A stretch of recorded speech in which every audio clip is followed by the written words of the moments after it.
മുത്തുമണികളെ എന്താ പാട്. പിന്നെ വീട് ക്ലീനിങ് വേണ്ടി പോയപ്പോഴേ പെരക്കാരാണ് നമ്മോടെ ഞങ്ങൾ അടുക്കളയിലെ ടൈൽസ് പറ്റങ്ങത്തിന് മനെ ഞങ്ങൾ വരുത്തിയിട്ടൊന്നും പോകില്ല. ഞങ്ങളെ കൈപ്പല വേനാകാന്നല്ലാതെ ഞങ്ങൾ വരുത്തിയിട്ട് നന്നാണില്ല. ഇജൊന്ന് വരുത്തിയിട്ട് വെച്ച് ഞാൻ പറഞ്ഞു നിങ്ങൾ എഴുതിയാൽ ഞാൻ എഴുതിയാലൊക്കെ കണക്ക് തന്നെ, ഞാൻ വലിയ സംഭവമൊന്നുമില്ല, ആരും എഴുതിയാലും നന്നാവും പറഞ്ഞു. ഇതിൻ്റെ അവസ്ഥ ഉണ്ടല്ലോ ഞങ്ങൾ. അപ്പോൾ അത് ഇക്കൊല്ലത്തിൽ പൊടിക്കാനുള്ള കാരണം എന്താ ചോദിച്ചു. നിങ്ങൾ വിരിച്ചാലത് ഇത്ര കാലമായിട്ട് തോത്തിയില്ലല്ലോ. ഇങ്ങനത്തെ ടൈലും കാര്യമൊക്കെ നമ്മളെന്താ ചെയ്യേണ്ടത്?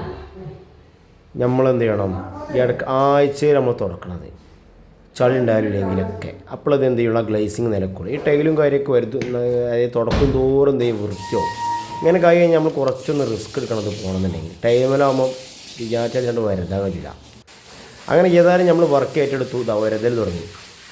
നമ്മൾ പെരക്കാരോട് നിങ്ങൾ കിക്കിലാക്കിയിട്ട് കാര്യമില്ല. ടൈൽസിനെ വരതന്നെ വേണ്ടി വരും, നന്നാക്കി വരുത്തന്നെ നമ്മളുണ്ടല്ലോ വരുത്തന്. എനിക്കൊലത്തിൽ പിടിച്ചോണ്ടോട്ട് അങ്ങനെ വരുത്തേണ്ട അവസ്ഥ വന്ന്. അല്ലാന്നുണ്ടെങ്കിൽ ആഴ്ചയിൽ ഒരു തുടച്ചെടുക്കാന്നുണ്ടെങ്കിൽ എല്ലാ ആഴ്ചയിലും അങ്ങനെ തുടക്കുക, ചളി ഉണ്ടായില്ലെങ്കിലും. അപ്പോൾ എന്ത് ചെയ്യുക, ഗ്ലേസിങ് അങ്ങനെ നിലക്കും. പ്രത്യേകിച്ച് അടുക്കളയിലൊക്കെ ആകുമ്പോൾ മീൻ പൊരിച്ച എണ്ണയും ഗ്യാസുമേലെ എണ്ണ തുറച്ചതും മീൻ ചാടിയതും പലജാതി പപ്പടം ചാടിയതും പലജാതി എണ്ണകളും തുറച്ചു. അപ്പോൾ അതൊക്കെ അവിടെ കെട്ടി പിടിച്ചാണ്ട് എന്ത് ചെയ്യും. അതിൻ്റെ ആഫ്റ്റർ ഉണ്ടല്ലോ ഞങ്ങൾ, ഞാൻ ആഫ്റ്റർ ശരിക്കും നോക്കിയാൽ കേട്ടോ, ഇതാണ് ഇതിൻ്റെ ആഫ്റ്റർ. വേറെ ലെവലാക്കി കൊടുക്കും നമ്മൾ. സെറ്റ് വർക്ക് ഏറ്റെടുത്താൽ നമ്മൾ ഏറ്റെടുത്താതിരിക്കണം. അപ്പോൾ ഇത് കൊലത്തിലാകുമ്പോൾ നമ്മൾ കുറച്ചൊന്നും എന്ത് ചെയ്തിന് കഷ്ടപ്പെട്ടിന്. അപ്പോൾ ഇനി നമ്മൾ പെരക്കാരോട് പറഞ്ഞ് ഇത് നമ്മൾ എന്ന് വരുമ്പോഴേ ഗ്ലേസിങ് ഇവിടെ നിലക്കണമെന്ന്.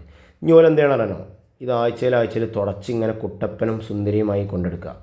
നമ്മൾ കൺമസിയും പൗഡറൊക്കെ ഇട്ട് ഇങ്ങനെ കൊണ്ടെടുക്കണം, അതേപോലെ ഇതിനും കൊണ്ടെടുക്കുക. അപ്പോൾ എപ്പോൾ നോക്കുമ്പോൾ അടുക്കളയ്ക്ക് വരുമ്പോൾ എന്ത് ചെയ്യും, ലൈറ്റ് ഇടേണ്ട അവസ്ഥ ഉണ്ടാവില്ല. ഇതിങ്ങനെ കണ്ണു കുത്തും, വെളിച്ചം ഇങ്ങനെ പ്രകാശിക്കും. അതാണ് അതിൻ്റെ ഗ്ലേസിങ്.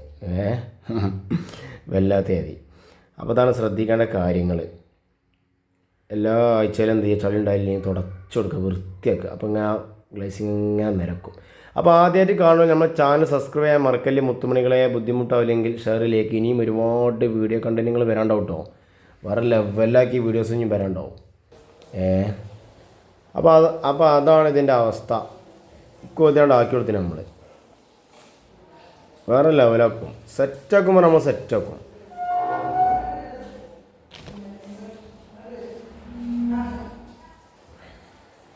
അങ്ങനെ നമ്മൾ വീഡിയോ അവസാനിക്കുകയാണ്. മുത്തുമണികളെ ഓക്കെ, ഗുഡ് ബൈ. അടുത്ത വീഡിയോസിൽ കാണാം.